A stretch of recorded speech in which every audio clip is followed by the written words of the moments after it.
Alright friends, तो इस video में हम लोग डिस्कस करेंगे लॉगिन पेज के बारे में बेसिकली। तो जैसे हमने साइन अप बनाया था वैसे हम लोग लॉगिन बना लेते हैं। एक काम और करना था मेरे को, यूज़र्स यूआरएल्स में जाके साइन अप का नाम चेंज करना था, साइन अप व्यू कर देते हैं इसको। मैं आपको बताऊंगा इसमें क्या, मैं इसको ऐसा क्यों कर रहा हूँ, वो मैं आपको आगे बताऊंगा। तो साइन अप व्यू की जगह साइन अप व्यू मैं इसको कर देता हूँ। अब बेसिकली लॉगिन बनाना है तो लॉगिन के लिए भी मैं क्या बनाऊँगा, एक लॉगिन व्यू बनाऊँगा, डेफ लॉगिन व्यू। ये अंदर अपने लेता है रिक्वेस्ट लेता है, और मैं अभी इसको खाली छोड़ देता हूँ। और मैं यहाँ पे जाता हूँ एक लॉगिन HTML बनाता हूँ, login.html, और यहाँ पे मैं एपमेट लगाता हूँ। एपमेट लगा के मैं यहाँ पे h1 डाल के मैं लगता हूँ लॉग इन। ओके, तो मैं यूआरएल्स में जाता हूँ अपने, सॉरी इस वाले यूआरएल्स के अंदर मैं लिखता हूँ कि अगर आपका पाथ किसी ने अगर लिख दिया है लॉगिन, अगर किसी ने लिख दिया है वो लॉगिन, तो आप कहाँ पे जाएंगे, अरे लॉगिन ऐसे लिखना था, तब आप जाएंगे इसके व्यूज़ के लॉगिन व्यू में। ओके, लॉगिन व्यूज़ में हम लोग चले जाएंगे। ठीक है, बिल्कुल अच्छी बात है। ओके, बिल्कुल क्लियर है। अब हमको एक यूज़र क्रिएशन फॉर्म तो बन गया, एक लॉगिन फॉर्म भी चाहिए जिसको हम बोलते हैं ऑथेंटिकेशन फॉर्म। ठीक है, अब ये काम बिल्कुल सेम करता है, बिल्कुल इसी में मैं बहुत तेज़ करूँगा इसका काम। तो मैं एक फॉर्म बनाऊँगा is equal to authentication form, ये बन चुका है। अब मैं रिटर्न कर दूँगा रेंडर, मैं लूँगा रिक्वेस्ट, एकदम सेम काम करता है, तो मैं ज़्यादा कुछ इसमें बोलना नहीं चाहता। रिटर्न करता है रिक्वेस्ट लॉगिन डॉट HTML, और ये फॉर्म ले लेता है एज अ डिक्शनरी, मैंने पास कर दिया इसमें form from near forms. Okay, firms near form. ठीक है, तो फॉर्म ठीक है, यहाँ तक हो गया। मैं जाता हूँ अपने लॉगिन में। लॉगिन के बाद मेरे को यहाँ पे एक फॉर्म बनाना पड़ेगा, तो फॉर्म मैंने बना दिया, और ये अपने अंदर क्या लेता है, एक फॉर्म लेता है। तो मैं लिख दूँगा फॉर्म के बाद एक BR टैग लगा के मैं सबमिट लगा देता हूँ, इनपुट टाइप इक्वल्स सबमिट। ठीक है, ये इतनी सी बात हो गई हमारी इसमें। ओके, तो यहाँ तक हमारी बात हो गई है। अब हम लोग क्या करते हैं, पाइथन manage.py रन सर्वर करते हैं। मैं एक बार देख लेता हूँ कि कुछ इसमें रह तो नहीं गए। यूआरएल्स में हमने लॉगिन व्यू बना लिया है, और व्यूज़ में हमने बना लिया। ठीक है, हम लोग पाइथन manage.py रन सर्वर करते हैं, और ये भी एकदम मेरे को एक एज इट इज़ फॉर्म दे देगा, और उस फॉर्म से मैं अपना यूज़र को लॉगिन करवाऊँगा। ठीक है, तो बेसिकली मेरे को जाना है अकाउंट्स में, तो अकाउंट्स में जाऊँगा तो साइन अप पेज मिलेगा। साइन अप पेज नीचे मेरे को चाहिए लॉगिन पेज, तो मैं स्लैश लॉगिन लगाऊंगा, तो ये रहा देखो लॉगिन पेज मेरे को मिल चुका है। User name and password HTML भी देता है मेरे को, तो Django का यूज़ करने का यही फ़ायदा होता है। ठीक है, अभी हमको इस फॉर्म को सबमिट करवाना पड़ेगा, तो मैं अपने लॉगिन में जाता हूँ।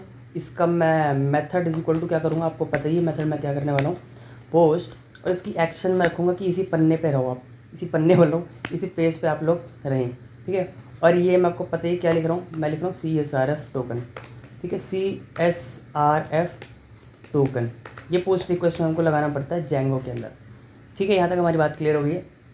अब बेसिकली पोस्ट रिक्वेस्ट मार रहे हैं, तो हम अपने व्यूज़ में जाएंगे, व्यूज़ में हम लोग पहुँचे, और मैं बोलूँगा अगर आपकी जो रिक्वेस्ट ऑफ मेथड है, request dot method equals to is if is it post, then आपका फॉर्म का डेटा हम कैसे लेंगे, आपके फॉर्म का डेटा हम ले लेंगे बहुत ही आसानी से, authentication form and request dot post.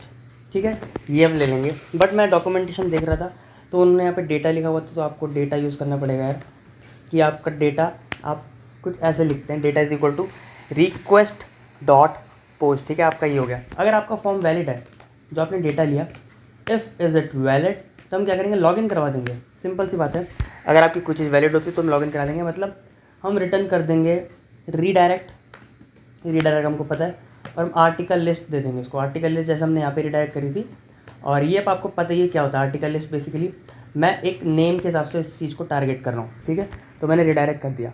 Okay, और अगर इसका मेथड पोस्ट नहीं हुआ तो एल्स में क्या करेंगे, अगर इसका मेथड पोस्ट नहीं हुआ तो हम एक फॉर्म बनाएंगे कुछ इस तरह से। ठीक है, हम फॉर्म बनाएंगे, बाकी एल्स वाला पार्ट एक खुद संभाल लेता है, क्योंकि लास्ट में हमने देखा था। इन सब चीज़ों को हम सेव करते हैं, और हम बढ़ते हैं यहाँ पे अपने फॉर्म की तरफ। फॉर्म की तरफ मैं आ चुका हूँ, मैं लॉगिन करता हूँ ईशान, और ईशान @1 2 3 4 मैंने लिख दिया, मैंने किया सबमिट करते ही आप देख सकते हैं मैं अपने आर्टिकल्स पे आ चुका हूँ बहुत ही आराम से, क्योंकि मैंने अपने यूज़र ID पासवर्ड एकदम सही डाला। पासवर्ड मान लो मैं गलत डालता हूँ ABCDEFGH, और मैं करता हूँ सबमिट किया मैंने। तो देखो वो आपको बता भी रहा है, please enter a correct user name and password, आप गलत डाल रहे हैं भाई, क्या कर रहे हैं। ठीक है, तो ये हमारा देखो बिल्ट इन लॉगिन भी कितना अच्छी तरीके से उन्होंने बना रखा है। बट आपने एक बात देखी यार, मैं तो पेजों को रिडायरेक्ट करवा रहा हूँ, मैंने पेजों को रिडायरेक्ट ही तो करवाया है, मतलब इधर चले जा उधर चले जा, मैं इसको भेज रहा हूँ। मैं असलियत में लॉगिन थोड़ी कर रहा हूँ, असलियत में लॉगिन नहीं कर रहा।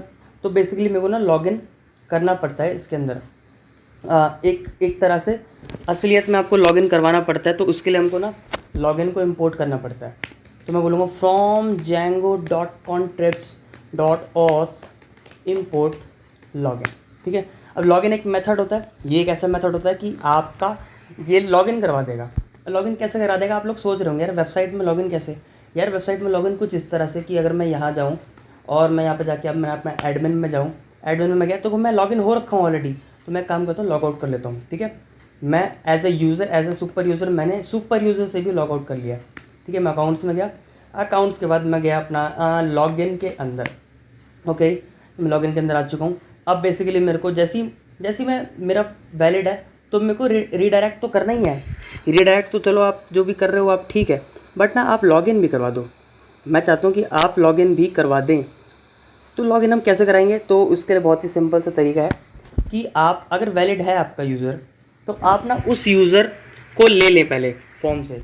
तो हम यूज़र को कैसे लेंगे, user is equal to form dot get underscore user, ठीक है। इससे आप लोग को मिल जाएगा आपका करंट यूज़र जो भी लॉग इन हो रखा है। फिर इस हम लॉगिन को कॉल कर देंगे कि भाई लॉगिन हो जाओ।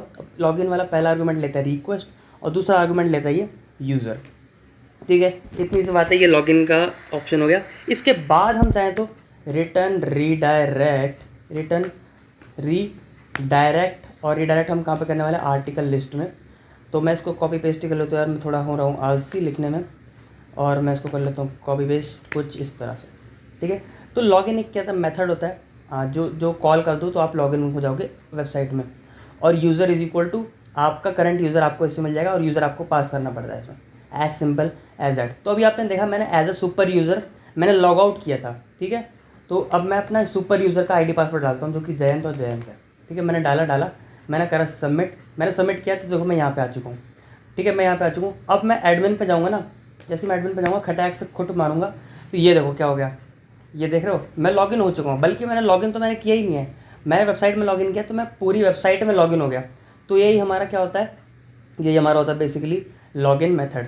ये लॉगिन मेथड होता है, इसीलिए मैंने लॉगिन व्यू करके बनाया था फंक्शन, ताकि लॉगिन मेथड क्योंकि पहले से डिफाइंड होता है तो कुछ गड़बड़ ना हो जाए, इसलिए हम लोग लॉगिन व्यू का यूज़ करते हैं। अब मान लो कि आपका कोई यूज़र बन गया है, आपका यूज़र सेव हो गया है, तो जब यूज़र सेव हो जाता है तब भी हमको लॉगिन करवाना है, तो हम ना यूज़र ले लेंगे उससे। User is equal to current user हमने उससे ले लिया है, अब इसी यूज़र को लॉगिन करवा देते हैं, ठीक है। तो लॉगिन करवा देंगे, पहला आर्गूमेंट रिक्वेस्ट, दूसरा आर्गूमेंट यूज़र पास कर देंगे, एज सिंपल एज दैट, ठीक है। तो इस तरह से आप यहाँ पे लॉगिन भी कर सकते हैं। और अगर आपको लॉग आउट करना है तो लॉग आउट करने का भी बहुत सिंपल तरीका है। लॉगिन आपने इंपोर्ट किया था, आप लॉग आउट को इंपोर्ट कर लीजिए। लॉग आउट को करना भी बहुत ही सिंपल होता है, बहुत ही सिंपल है यार लॉग आउट को भी करना। तो देखो लॉग आउट को कैसे करते हैं, हम लोग जाते हैं यहाँ पे, हम लोग को एक यूआरएल बनाना पड़ेगा लॉग आउट के लिए। वैसे बटन होता है, हम लोग बटन से टारगेट करेंगे इस चीज़ को, बट स्टिल मैं अभी आपको एक लॉग आउट को मैं आपको यूआरएल बना के मैं आपको चीज़ें लॉग आउट करना सिखाता हूँ, ठीक है। लॉग आउट स्लैश और मैं views dot log out view एक नाम का फंक्शन बनाऊँगा, लॉग आउट व्यू नाम का एक फंक्शन बनाऊँगा। तो मैं चलता हूँ व्यूज़ में, ये लॉगिन का व्यू था, अब मैं चलता हूँ लॉग आउट के व्यू में, ठीक है। तो डेफ लगाना पड़ेगा मेरे को, sorry, def log out view, ये लेता है रिक्वेस्ट, ठीक है। आपको लॉग आउट को कॉल कर देना है, और लॉग आउट को कॉल करने के बाद इसमें आप पास करेंगे रिक्वेस्ट, और रिक्वेस्ट के बाद आपको यूज़र पास करना पड़ेगा यहाँ पे। अब आप सोच रहे होंगे यार यूज़र कैसे लूँ मैं, है ना, आप यूज़र कैसे लें। तो आप अगर आपको कोई चीज़ जैसे मेरे को अभी याद नहीं आ रही है कि यार वो कैसे करते हैं, तो मैं आराम से डॉक्यूमेंटेशन जाऊँगा, क्या दिक्कत वाली बात है, मैं थोड़ी सी चीज़ बोल रहा हूँ तो कोई दिक्कत वाली बात नहीं होती। Log out in Django, log out में जाऊँगा ऑथेंटिकेशन सिस्टम, और मैं सर्च कर लूँगा लॉग आउट कैसे करते हैं। यार मैं थोड़ा सा बोल रहा हूँ चीज़ों को, थोड़ी सी मेरे दिमाग से अभी उतर गई, तो खैर आप लोग मेरे साथ बने रहें। तो हाँ, सिर्फ यार मैं सही लिख रहा था यार, लॉग आउट सिर्फ रिक्वेस्ट लिखना है आप लोगों को, ठीक है। लॉग आउट और सिर्फ आपको रिक्वेस्ट लिखना है। तो यही फ़ायदा होता है यार डॉक्यूमेंटेशन को देखने का, जो करंट यूज़र है वो आराम से लॉग आउट हो जाएगा यहाँ पर। और कब लॉग आउट होगा, जब आप इस URL पे हिट करेंगे, लॉग आउट वाले URL पे, और इसी को हम एक बटन से बना देंगे और आप आराम से हो जाएंगे लॉग आउट। ठीक है, तो मैं चलता हूँ यहाँ पे, मैं डॉक्यूमेंटेशन कर देता हूँ बंद और मैं चलता हूँ एडमिन पे। देखो एडमिन पे मैं अभी हो रखा हूँ लॉगिन, राइट, लॉगिन में हो रखा हूँ। तो अभी देखना मैं क्या करता हूँ, लॉग आउट्स में गया, सॉरी अकाउंट्स के बाद मैं जाता हूँ लॉग आउट पे। लॉग आउट पे मैंने कट एक्स मारा, तो देखो इसने कोई HTTP रिस्पॉन्स नहीं दिया, इसलिए वो रो रहा है, बट मैं लॉग आउट हो चुका हूँ स्टिल। ठीक है, मैं आपको दिखाता हूँ, मैं एडमिन पे जाता हूँ। एडमिन में ये देखो, देख रहे हो क्या है ये लॉगिन करने के लिए बोल रहे हैं। लॉगिन करने के लिए क्यों बोल रहे हो भाई, मैं तो लॉगिन था पहले से। अरे आपने लॉग आउट को हिट मार दिया ना, लॉग आउट को आपने हिट मार दिया, जैसे आपने लॉग आउट को हिट मारा वैसे ये फंक्शन कॉल हो गया, ये फंक्शन कॉल हो गया, मतलब आप लॉग आउट हो चुके हैं। तो इस वीडियो में हमने क्या देखा, इस वीडियो में हमने सिर्फ और सिर्फ ये देखा कि हाँ हम फॉर्म कैसे बना सकते हैं। ऑथेंटिकेशन फॉर्म हमने देखा, ऑथेंटिकेशन फॉर्म बनाने का तरीका, और लॉगिन हमने करा और हमने चीज़ों को कर दिया है लॉग आउट। तो हम काफ़ी तेज़ी से अपने ब्लॉग की तरफ आगे बढ़ रहे हैं। बहुत ही जल्द मैं इस कोर्स को कंप्लीट करूँगा और इसके बाद मैं कुछ ऐसा बनाऊँगा, मैं आपकी रिक्वेस्ट पे बनाऊँगा। अगर आप मेरे को कमेंट सेक्शन पे जो बताएंगे मैं वही वाला प्रोजेक्ट आपके साथ साथ बनाता चलूँगा। तो इस वीडियो के लिए इतना ही। आई होप आपको चीज़ें समझ में आई। मिलते हैं हम लोग नेक्स्ट वीडियो में, तब तक के लिए बाय।